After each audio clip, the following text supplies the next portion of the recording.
It's coming. That song again. Is it? It's Hela. Yes, the source of the darkness. It's coming. This is your moment.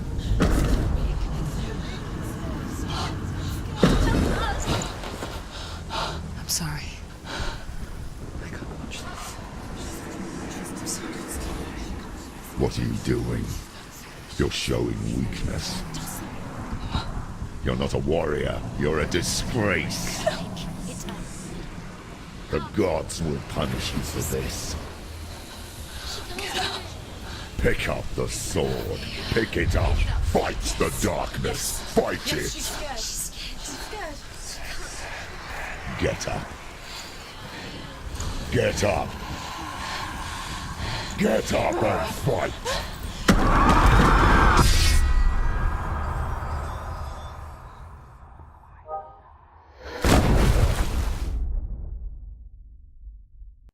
Hell is reaching deep inside of her. Stormy seas and lost souls. She's dreamt of this before. They say dreams are visions of our memories, thoughts and fears, as seen by our inner eye. But what if each one of us is always dreaming, even when awake, and we only see what our inner eye creates for us? Is this what hell is? A world shaped by Senua's nightmares. Maybe that's why people feared seeing the world through her eyes. Because if you believe that Senua's reality is twisted, you must accept that yours might be too. You failed the gods. You're pathetic. Rotten. Cursed. What were you thinking? Did you really think you could win? How stupid can you be? So stupid. Everyone hates her. She's cursed. The shadow hates. Look at you. A warrior. Worthless. Weak. Pathetic. Go on. Feel sorry for yourself, because there is no one left to do that for you. Everywhere. You failed. What's that? Take it. If you're too much of a coward to fight, then end the suffering. Broken and lost. Just like your sword. Come on. Dare.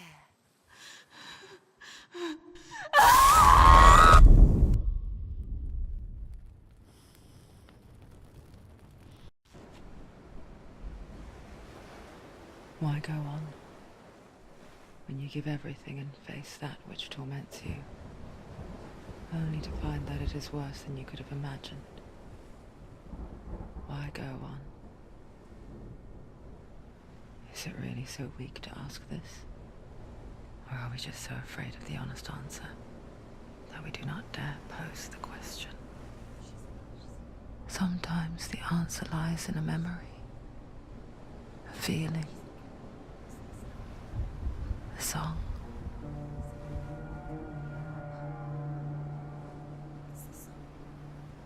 It's not real. It's a trick. It's not real. It is real. Listen to it. Don't give up. Did it? It's Not like this. It's not real. It is real. It's a trick. Don't trust it. Maybe you're already dead. Who are you? Do you still believe in yourself?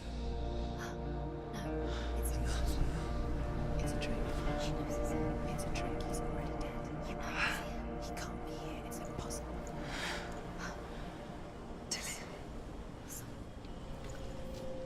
Come to me. Please.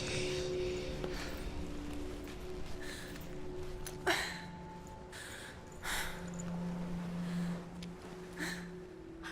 light. Go towards the light. It's him. There he is. It can't be him. It's just a trick. It's in your mind. No, he's here. It's in your mind. It's real. What's happening?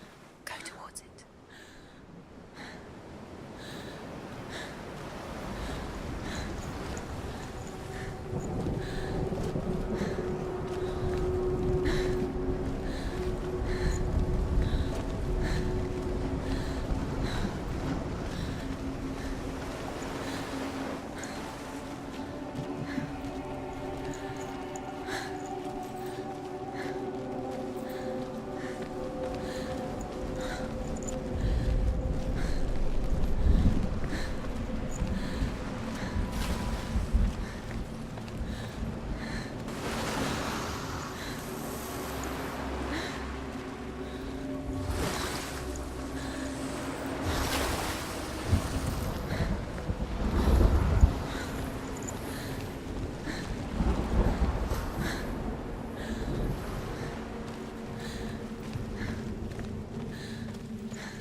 There it is. You're imagining. It's Dillian. He's gone. You were too slow. How could you? Keep going. How could you? Keep going. Ignore the pain. I told you it was to trick you. I told you. Where are you going? Up. See, there's nothing to follow. Come on.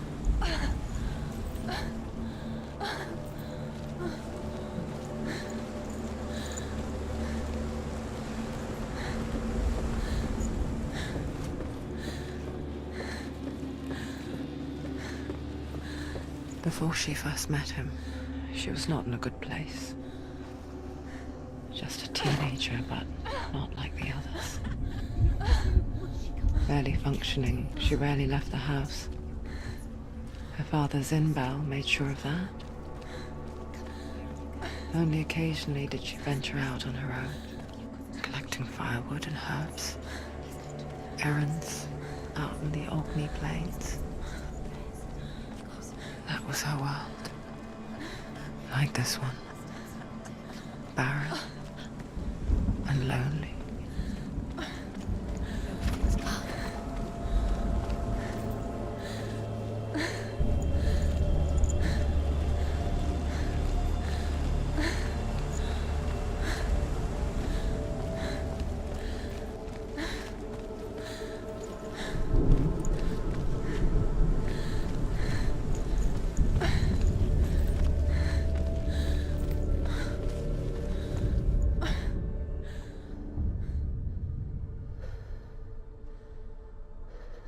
Senua, there will be times that you will feel alone and exhausted, like a strange little fish swimming against the tides of the big ocean.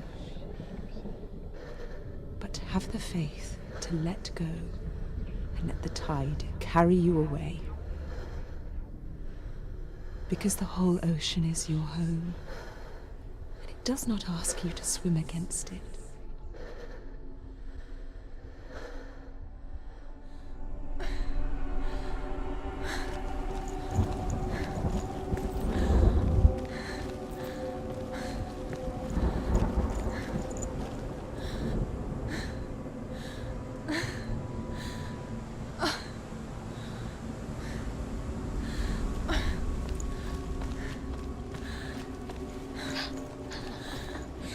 Already disappeared. Nothing lives here, not even you.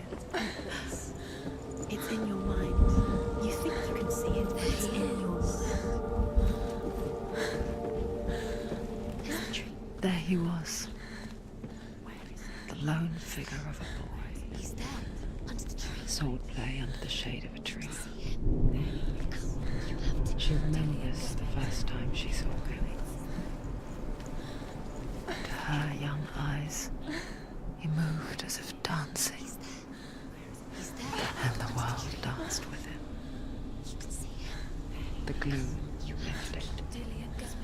For the first time in years, she felt a ray of hope.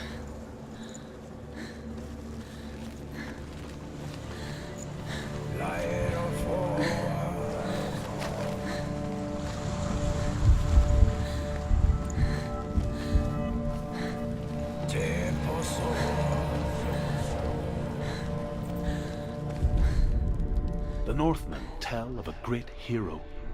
His name is Sigmund. His father's hall was built around a great tree, and one day, Odin comes and thrusts a sword into the tree, a gift to whomever can release it. Many try, but the sword only comes out at Sigmund's touch.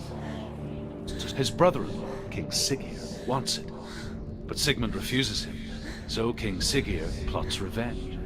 He invites Sigmund and his brothers to a feast, but when they arrive, they are met with an army, not a warm welcome. King Siggeir captures Sigmund and his brothers, steals his coveted sword, and readies them for execution.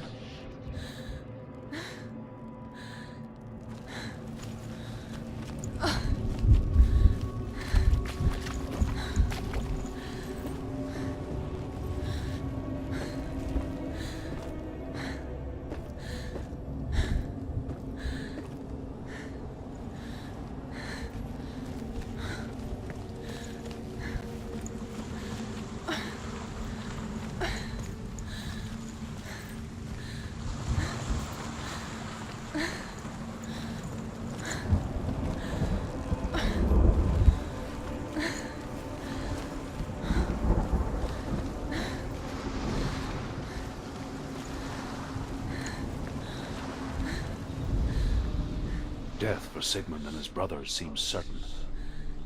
But the king's wife is Sigmund's sister, and she begs for mercy and implores the king to chain them up instead. He agrees. Not for mercy, though, but because he plans an even more cruel and lingering death. Chained to a tree in the forest that night, a she-wolf comes and devours one of Sigmund's brothers. She returns, ravenous, night after night, until only Sigmund is left. The next day, Sigmund's sister sends a servant with honey to smear on Sigmund's face. But to what end? Well, that night, when the she-wolf appears again, you'll never guess what happens.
Day after day, watching from afar, she mimicked him, perfecting her own secret dance, wishing those fleeting moments of light would stretch out to last forever. As the she-wolf licks the sweet honey from Sigmund's face, he bites the wolf's tongue. The she-wolf pulls away, but Sigmund holds on. The chains break, and he is free. After his escape, Sigmund lives like us, hidden in the forest. His enemy, King Siggeir, believing him dead, as his sister plots revenge. And for vengeance to succeed, even the great Sigmund needs help. So she sends her sons to him. But their blood is weak and corrupted, and they're put to death by Sigmund. So his sister hatches a new plan, one that is cold of heart and pure of blood.